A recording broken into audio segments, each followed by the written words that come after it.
राधे राधे मित्रांनो, आज मी बनवणार आहे चिरमुऱ्याचे भडंग.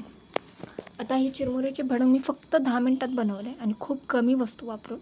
त्यासाठी मी सगळ्यात पहिल्यांदा एक पातेलं घेतलं, त्यामध्ये थोडंसं तेल, नंतर मिरची, मोहरी, जिरा, कढीपत्ता आणि मोठा चिरलेला लसूण याची मी फोडणी दिली.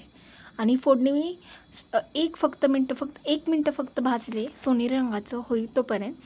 ते भाजल्यानंतर मी ते काय केले, तुम्ही बघू शकता, मी अशा पद्धतीने भाजलं आहे. हे भाजल्यानंतर मी यामध्ये 2 चमचे मीठ घातलं आहे. माझ्याकडून राहिली इथे क्लिप जोडायची, मीठ टाकलेली, त्यामुळे तुम्ही घालायला विसरू नका. किंवा असं नाही की मी ह्याच्यात दाखवलं नाही म्हणून तुम्ही घालणार नाही, तुम्ही घाला. 2 चमचे मीठ घाला.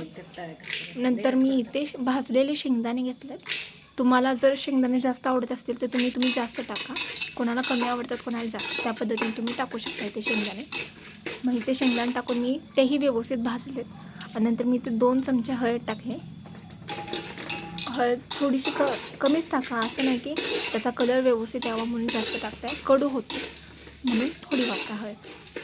हे सगळं व्यवस्थित मिक्स झाल्यानंतर मी काय केलं, गॅस बंद केला आहे आणि पातेलं खाली घेऊन 2 मिनिट थोडंसं तेल शांत झाल्यानंतर, म्हणजे गार झाल्यानंतर, मी ह्याच्यामध्ये आपले जे चिरमुरं आणि बुंदी होती ते मिक्स केलं.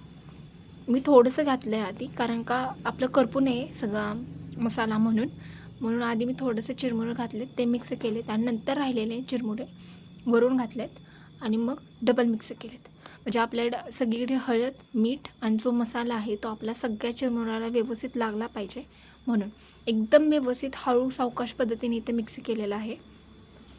तुम्ही असंच हळू पद्धतीने मिक्स करा, बघू शकता तुम्ही.